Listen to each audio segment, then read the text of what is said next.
繼續送大禮同埋自由辯論嘅時間，先請8號候選人送出佢嘅大禮。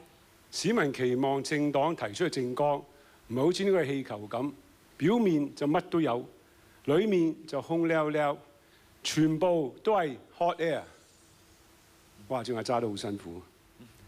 我哋新民黨嘅政綱就重點出擊，我哋做得到先至講，實實在在。我哋而家將我哋嘅政綱送俾各位市民。有冇回應？冇嘅話就請9號送大禮。我哋香港好美麗，千祈唔好將佢分開，合埋佢好啲。公民黨搞破壞。有冇回應？冇嘅話請10號送出你嘅大禮。牧師今日送嘅大禮呢，係送俾呢個特首梁振英同埋佢嘅團隊嘅。喺呢個嘅禮物當中呢，有一塊嘅抹腳巾，有一個嘅洗腳盤。我想話俾梁振英先生聽呢，將來佢落區嘅時候呢，唔需要再靠一支筆、一本簿或者一張凳，佢只要記得呢條毛巾同埋呢個洗腳盤，佢踎低同市民洗腳嘅時候呢，就能夠呢有個謙卑嘅服侍。因為耶穌當年同門徒洗腳呢，就係要展現一個僕人領袖呢個風範。如果梁振英同佢團隊都記得呢個嘅形象嘅時候呢，我相信佢將來嘅施政呢，一定係能夠以民為本，建立一個關愛嘅社會。有冇回應？請11號送大禮。阿中呢，當年呢係講過臭罌出臭草嚟形容當時嘅特首嘅選舉，係由一班被欽點嘅選委係選出嚟，而選出嚟嘅特首呢，亦都係只會聽命於中央。睇翻轉頭，當年雖然阿中俾人趕出議會，咁但係佢嘅堅持呢係啱嘅，因為過往嘅董建華、曾蔭權同埋而家嘅梁振英，都係只係會聽中央講，唔聽香港市民意見，好似強推國民教育、放寬呢個自由行。所以我就想將呢棵臭草呢係送俾工聯會同埋民建聯，佢哋可唔可以同我哋一齊掹咗呢棵臭草，實行呢個一人一票選我哋嘅特首，真正解決我哋核心嘅問題？想唔想回應？或者有冇其他人想回應？如果冇嘅話，就請12號嘅候選人送出佢嘅大禮。我哋咧今日喺呢一度送張梯俾全港嘅市民，希望咧我哋房屋政策咧係有房屋嘅階梯，令到劏房嘅市民咧可以快啲上到公屋，即係後生嘅朋友咧可以買得起樓，中產咧亦都唔需要做房奴，亦都係要送俾全港嘅青年人，希望咧大家喺置業、學業、就業同埋創業方面咧有一個向上流動嘅階梯，更加要將呢個禮物咧送俾民主黨嘅第3梯隊，希望你哋有機會可以爬上嚟。有冇回應？6號。民建聯送一張梯咧，係逼港人咧喺天棚擒高一啲跳樓，因為梁振英上場之後咧，樓價再升多1成啦。5號。民建聯選舉嗰陣時講得好聽，頭先真係講得好好聽。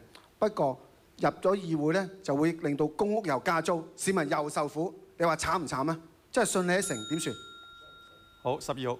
你唔好姓葉啊、姓麥啊，不如姓賴啊，乜都賴晒民建聯。民建聯呢係一路做實事，你都知道嘅。但係點解你要姓葉、姓麥呢？點解唔姓賴呢？5號已經冇時間回應你嘅問題啦。係6號。民建聯同政府係執政聯盟，但係有鑊嗰陣時咧，當自己唔係當事人，其實你係一樣嘅，你唔好用道歉啊。係8號。我有個問題想問下郭家麒先，然之後李永達係同一個問題嚟嘅。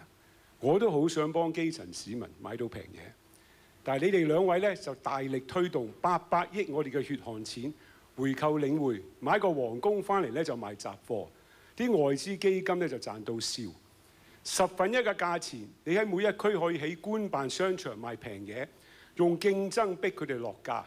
點解有條短路唔行長路？呢啲係咪叫做弱石亂投？公帑亂揈？請你哋兩位回應一下。7號。呢一啲商場呢，唔講緊10年8年都幫唔到街坊。田北辰不愧係一個財主，佢最介意都係啲錢。事實上喺過去咁多年，最慘係公屋街坊，你睇唔見嘅田老闆。公帑係人人有份嘅，你小心啲講呢句説話。14號。回購領匯係唔需要買晒嘅，一般知識咧就買3成200年都得㗎啦。第二咧，田北辰未做過立法會議員，起一個街市10幾億，100個街市咧係1000幾億㗎，你先計數㗎。你做立法會議員先講啦。15號。田北辰，你做馬鐵主席嗰陣時就話俾市民聽，加價啦，貴可以唔搭㗎。咁其實你係咪屁股決定腦袋？做九鐵主席嗰陣時就串市民，然後做人大代表嗰陣時就支持國民教育。咁到底你唔知咩立場？我再問郭家麒、李永達，俾你一次機會，800億可以起到11萬間公屋，可以將全港嘅巴士變成環保巴。我再俾你一個機會，你呢個800億想回購領匯，就係買起11萬間公屋，同埋換晒環保巴。7號，佢真係冇乜腦嘅，幾時話過唔係增建公屋咧？我哋兩樣都要做。6號，你舉個手。錢從何來啊？你嗰度出啦？李永達民主黨，我哋抗爭20年，對抗呢啲功能組別30席，你哋真係老友啦，送多5席俾我哋。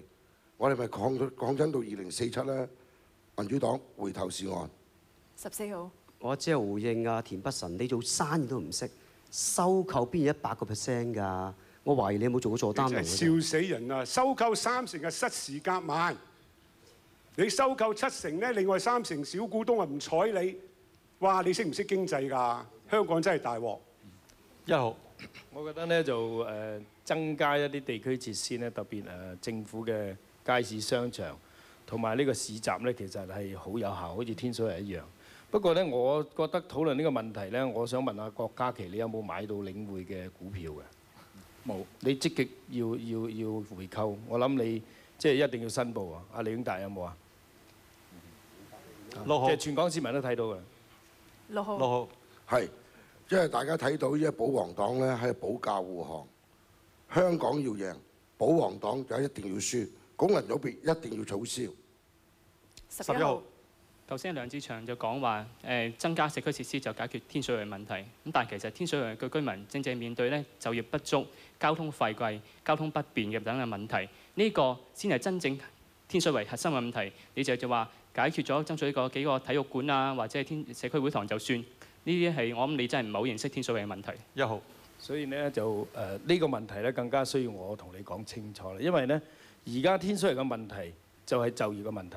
就業嘅問題係需要頭先我講過幾樣嘢，要增加多啲社區嘅設施，包括呢就係要有市集、要有街市、要有商場，係增加好多就業㗎。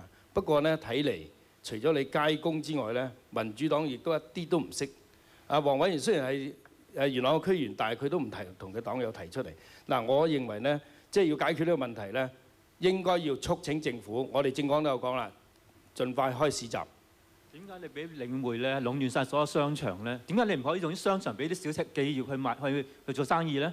咩更加可以多啲人去做工咯？而家我哋咪提議有市集咯。點解你支持咧係要有天光墟有市集咧？點解你唔贊成咩？我哋因為唔贊成啊！你知唔知道我哋會贊成㗎 ？OK， 自由辯論時間係繼續，請大家揾話題。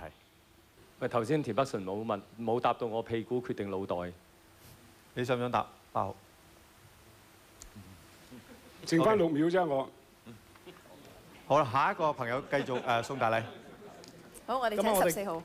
大家好，我哋今日咧係專程咧為呢個陳恒鑌咧度身訂造咗呢一張嘅無恥黑紙，因為佢根本咧就係一個人版最佳人版，俾中國共產黨洗咗腦。你竟然可以將絕食嘅同學仔講成係一個政治工具，學阿劉話齋，你根本就係超級無恥。你咪已經俾阿李永達洗咗佢腦咯？呢張相呢，就係我幾年前去選舉嘅時候影嘅。如果你需要去做封面呢，我俾張新嘅相你。但係呢，我哋民建聯係強調，我哋反對任何形式嘅洗腦教育。我哋好相信老師嘅專業。唔通黎敬偉你唔相信香港嘅老師咩？6號。要洗腦就洗民建聯個腦，要洗腦就洗工聯會個腦，要洗腦就洗梁振英個腦。香港要贏。保皇黨一定要輸，民建聯彈開啲啦！我哋唔係唔相信老師，我哋唔相信政府，因為政府俾緊壓力啲老師，咁你老師可以做啲乜嘢咧？好，唔該晒各位，我哋休息陣間先嚇，下個環節繼續討論。